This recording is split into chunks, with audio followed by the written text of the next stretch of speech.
Welcome to the Penguin Podcast, brought to you by Penguin Facilities Management.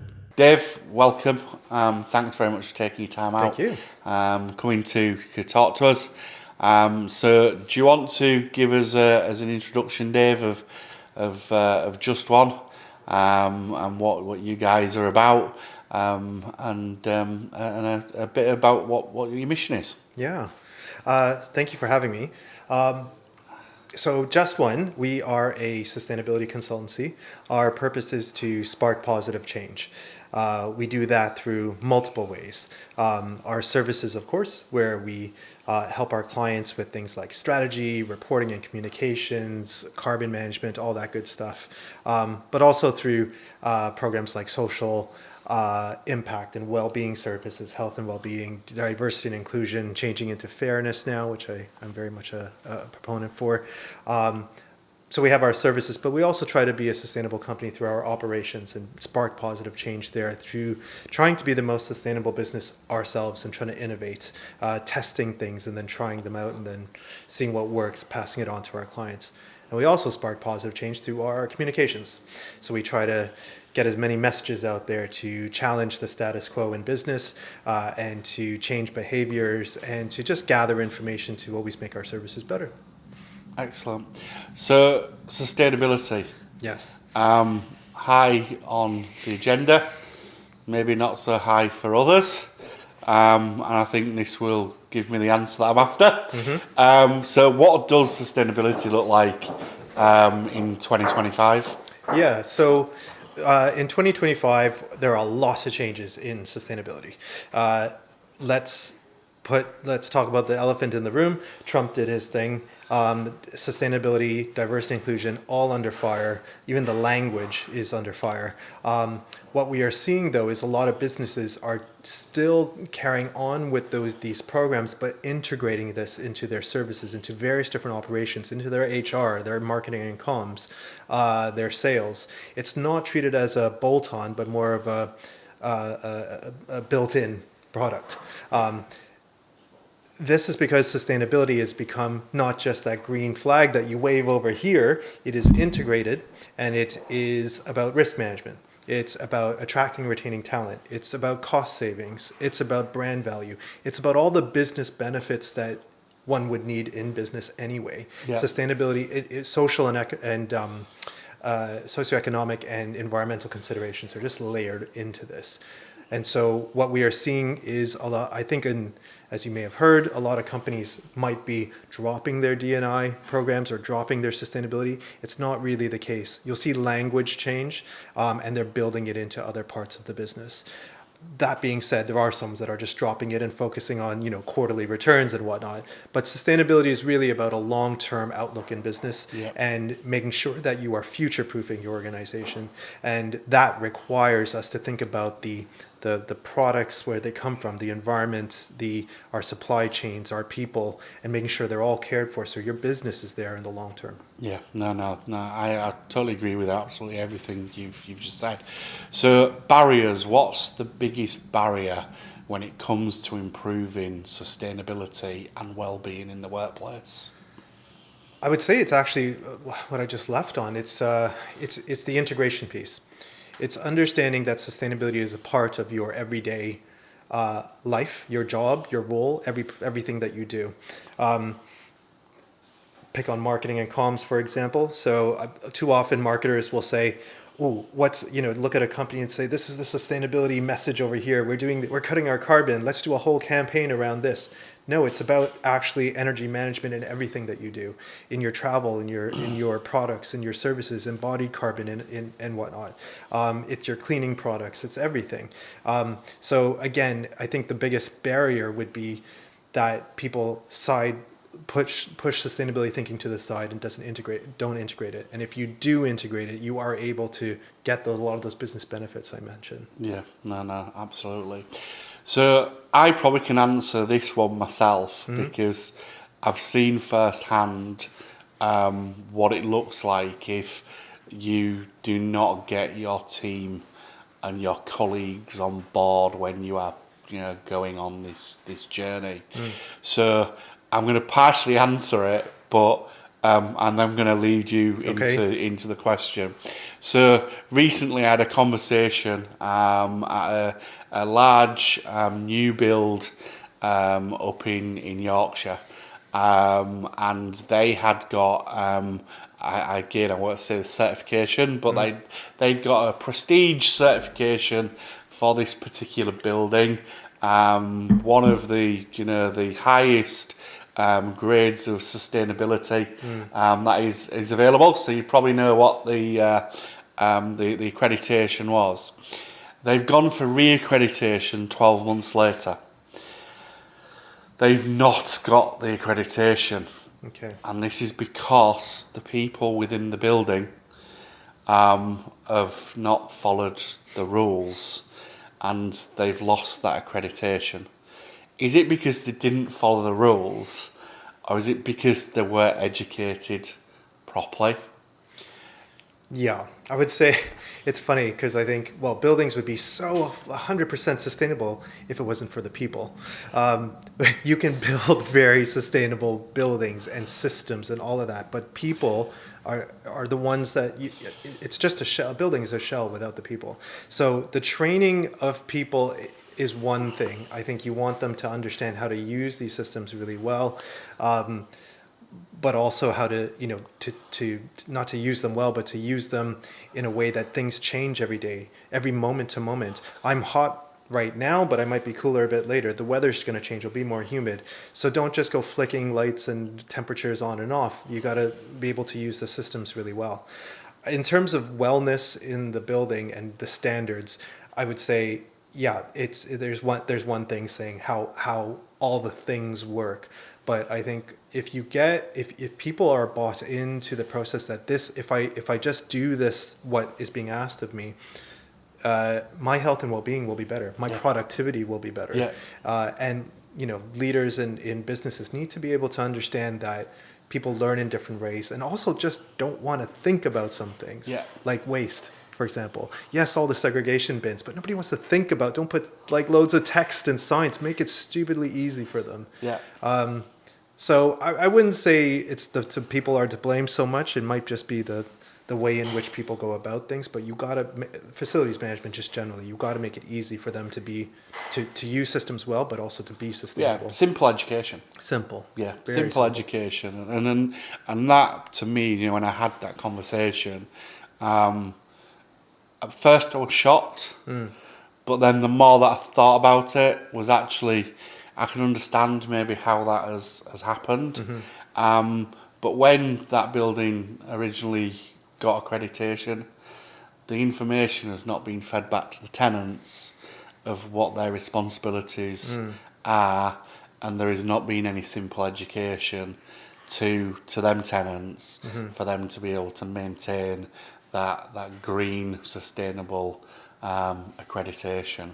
So I think we've partly answered what I was going to go on to next, which was seeing where that connection between a sustainable workplace and the physical building, that connection between both, where do you see that? So such as air quality, lighting, temperature, do you connect them from the actual sustainability performance of the workplace to the actual building? Oh, absolutely. I mean, we know we need. Well, first of all, the UK Green Building Council did some really great research a while ago, and they said we spend 90% of our time indoors. Now that is astronomical. I think that needs to change in the first place. We need to train people to go out more and to be outside more and be in nature. I mean, we weren't meant to be inside all the time. When we are inside, we need to replicate what nature gives us. We need really great clean air. We need natural lighting. We need a right temperature. We need the right moisture. We need all of these things to be able to not just function as a human being. We don't just need to survive inside. We need to thrive. So if you have all of those things in place and the building is set up to do that, that's really great. But on the other side of it is that I think you need to the people within that need to feed back of what works and what doesn't. Yeah. Because as you said, that company, for example, built a really great building, but the types of people are in there, they're all different. They might not be the type of people that they expected for whatever reason. The tenants are all of different Yeah. cultures and whatnot. So understanding that everyone is different in a building is really important to understand how to address their wellness, constantly listening to them and making changes. Yeah. So, facilities teams and leadership teams, how can they work more closely together to stop this bridging gap Yeah. happening? So, I think, like I said, I think I think FM generally, most people in the building will not see the FM team. You're doing a good job if almost you're not seen. If you are seen, there's a problem, but you're solving it and whatnot. Now that's really great, but I think the FM team hold on to a lot of information that the leadership team need to hear, and there needs to be a lot of back and forth so that they're truly listening to those FM teams. But what leaders really need to understand is that they're not just there to tick boxes and say, right, we've got well accreditation, we've got all the systems in place. They need to help people really thrive. So what they need to do is to understand that their company culture, and this goes back to education and how people use buildings and just generally work, that they're constantly changing. So they have to listen to people's needs, their priorities, their barriers, and constantly listen, because your tenants will change over time. People come and go all the time, and not just the tenants, but the customers as well. So you need to listen. You need to take action on those things, because you can't just listen and not take action. People will hate you for it. And then you need to put a plan in place. You need to curate a culture that is where people want to be there and to do their best, and that requires things like understanding your company purpose, your values. You need to embed that in how you hire, how you buy things in procurement, how you get the right suppliers in. People that believe in your why and work with you on the same values you will find that your business is so much easier there's not as much conflict. And lastly, I think the third thing that leaders need to do is to provide the resources. They can't just hope that a good culture appears. Just comes. You need to put the thinking, the financial resource, the right people in place, and the time as well. These are all resources. And if you do all of these things right, along with the buildings and whatnot, you're able to create a really great culture where people can really thrive and be their best selves and be productive and efficient, and business will be better for it. Yeah. Now, you mentioned just back then tick box exercises, and we see this all the time when we're talking to clients. Sometimes when we're going through our onboarding of our supply chain, and that word tick box is used quite regularly. What's the risks of just being a tick box strategy when it comes to sustainability and well-being? It's a very short-term outlook, essentially, and what like I said before, sustainability is about a long-term future-proofing your business. You invest in the beginning on anything, and then it takes a while for it to pay back, but it definitely will in a year, in 3 years, in 5 years. I think a lot of companies might just do the tick box in terms of, I'll just comply by this legislation and get it past the post. I will do all the ticks on what on this RFP of what a client's asking me to do. I'll win the work and then crack on with, I'll just forget about it. Or I will get this really great sustainability certification and not worry about the people and everything else after it's done. That's not the way business works. You really have to use those are really great tools, tick box things, like certifications and whatnot, but use them as a foundation and then build on top of it. You wouldn't just build a foundation, you build a building on top of it. Do the same thing within your company organization, your structure, how you run things. And what you'll find is that if you create a really great sustainability strategy, which is a lot of the work that we do at Just One, it is about helping businesses understand that interconnectivity between E, S, and G. Don't silo these things. connect it to your business processes, your sales, your what you do, and frame it with your how, your purpose, and your values, you're bound to succeed, and you're going to outperform your competitors, not just financially, but in all other metrics as well. Yeah, and I totally agree with that. And I think the sustainability and the well-being have to go hand in hand. Definitely.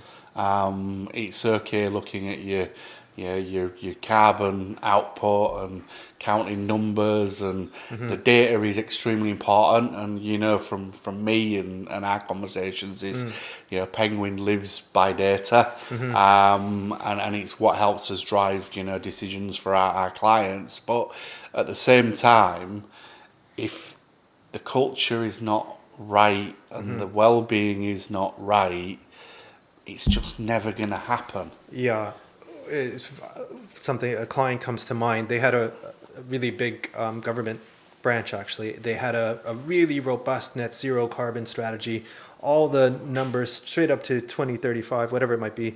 They had all the metrics in place. Everything was great on paper.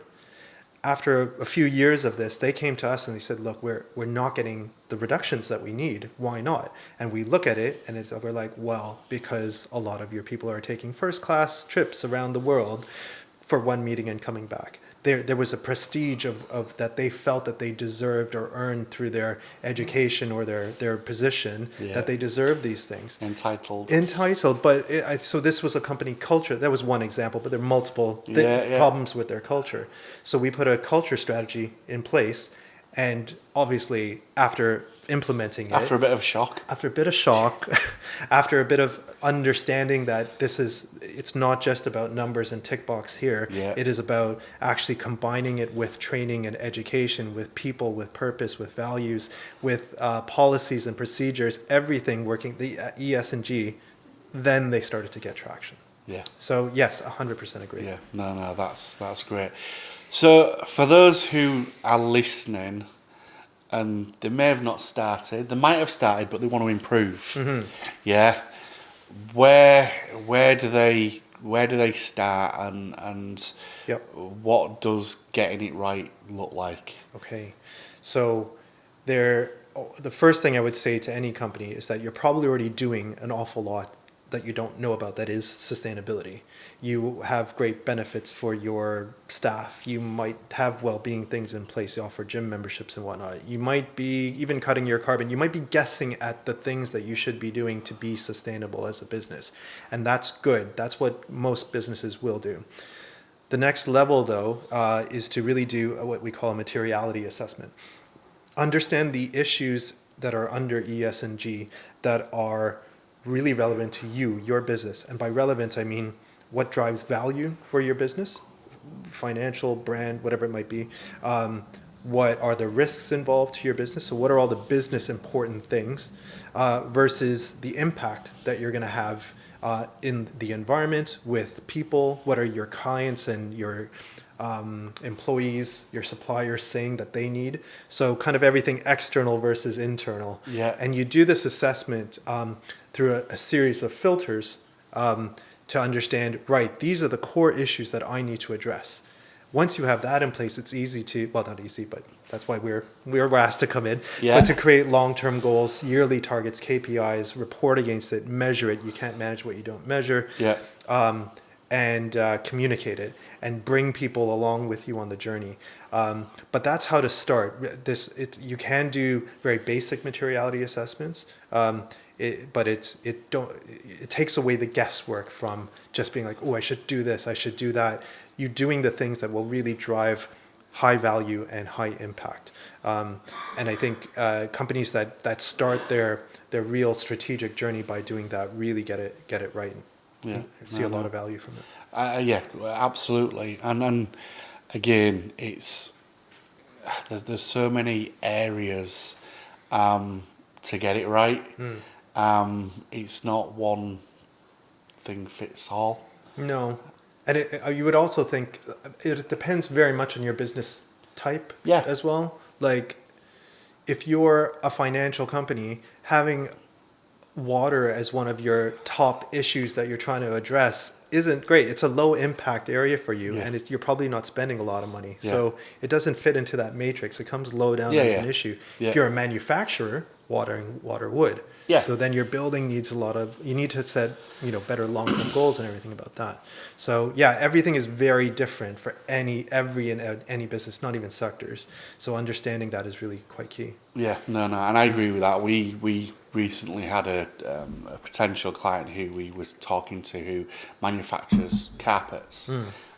So their energy usage is absolutely huge, but they lose a lot of energy through their processes, and we had some really interesting conversations, still having really interesting conversations, and then we started going through looking at reporting. Okay. And interestingly, when that question of company cars came up, the owners of the business were very reluctant to say. They actually turned around and said, we won't be putting that information into the reporting. But actually, it was such a small part of what they would need to report Right. when they're using such a huge amount of energy. Yeah. And they lose that energy because their process is so inefficient. Yeah. So sometimes people can look at the wrong the wrong thing. They feel it might be right, but Yeah. let's look at the information, and that's what these assessments do, what the data does, all of this. We had a case in point. We have a client who does interior designs, and they make wallpapers and fabrics and whatnot. Again, high energy, high water intensity, but they lost a lot of heat through the process. They then had heat capture, and used it to fuel their warehouses. Yeah. So there's different ways of doing this. Technology is evolving every day. Yeah. I think if you just understand what you're trying to do, you're trying to reduce, you're trying to save energy, you will find those things. You will innovate yourself. Yeah. You'll realize, heat isn't just something that is a byproduct of my service. It's a resource. Let's capture it and use it. Yeah, no, definitely. So if there was one change that you could recommend to any business tomorrow that would improve sustainability, without a big budget, what would it be? Listen to everyone. There's a lot of gold in just having these sort of conversations, Absolutely. right? Listen to your employees, not just a small group of them. And I don't just mean employee surveys. Yes, those are really great, but listen to the different types of people, different ages, lived backgrounds, understand how they use the building, understand how the company culture is serving them or failing them, understand their current needs, their future needs. What if there's people who are going to have kids or are going to be pregnant, moving into menopause. Everything will change over time, and if you constantly listen, you're able to take those needs and priorities and barriers, as I say, and build them into your plans and your strategies as well. But it's a no cost thing to listen. Yeah. It's just time. And not just your employees. Listen to your suppliers. Listen to your FM team. Listen to your clients that come in and out of your buildings. Just listening is an act. We call it stakeholder engagement. It's free. It's free, but it just provides. You don't need great data systems and everything. Yes, you do, but listening to people will change. It's the start. It brings not just the mind but the heart as well. And I guess another thing you can do is come talk to us at Just One. we can give you just ideas and consultation for absolutely for free. We want to see businesses really integrate sustainability into everything they do. So we've actually freed up my time to be able to do that. All I do is talk to business leaders and help them on their journey. Yeah. Not everything is a sale. That's not what we're here for. We're here to spark positive change. No, and that's one of the reasons we've struck our partnership is because it's not necessarily about a sale every time. No. It's about doing the right thing, and the right thing is not always involving money. So I think business leaders have a lot on their plate, and they have a lot of stresses in their life because of everything going on in the world. The world is changing more rapidly than it ever has before. Yeah, It's something we absolutely. hear constantly. Yeah. So business leaders have to keep their eyes on so many different things. I think when it comes to being sustainable, it is treated like a side project because they kind of they don't have that knowledge and capability. What we do is like we have those conversations and tell them how to do it. A lot of the proposals we put out, actually every proposal we put out, we say at the end of it, if you can't afford to pay us, we will teach you how to do part of this yourself or all of it. If you have the time, energy, and skills and whatnot. So we're here to help. We're not here just to say, "Well, we want to take your money and do it for you." Yeah. We want to work in partnership and just be of help where we can. yeah, and it's taken away that a lot of people just associate sustainability with net zero and not all the other factors, and they then associate that with being expensive, Yeah. and it's not- taking that away, isn't it? I won't lie, some of it can be expensive depending on the nature of your business, but it is an upfront investment for long-term gains. I kid Absolutely. you not. Like a lot of our clients that say, okay, they pay for us to do the whole strategy for them. After 1 year, 3 years, the 3 years of their strategy, they have got it back in one client that aligned with this and that asked for it, let alone multiple clients, let alone retaining staff so there's no churn, really future-proofing the business against legislation coming up or various different physical risks for their buildings, whatever it might be. It is the payback you need to look at as something that will happen over the next few years. Yeah. Companies, and quite rightly so, in some cases need to look at month to month, quarter by quarter. But when you have that long-term outlook, you'll see business success for sure in the long Yeah. term. No. Well, thank you very much for joining us. Glad to be here. It's been an absolute pleasure. Hopefully that was of use. It sparked some more questions in my head, and probably could go on forever. But let's save it for the next one. Done. But yeah, thank you very much. Really Thank you. appreciate it. Thank you. Thank you. Cheers.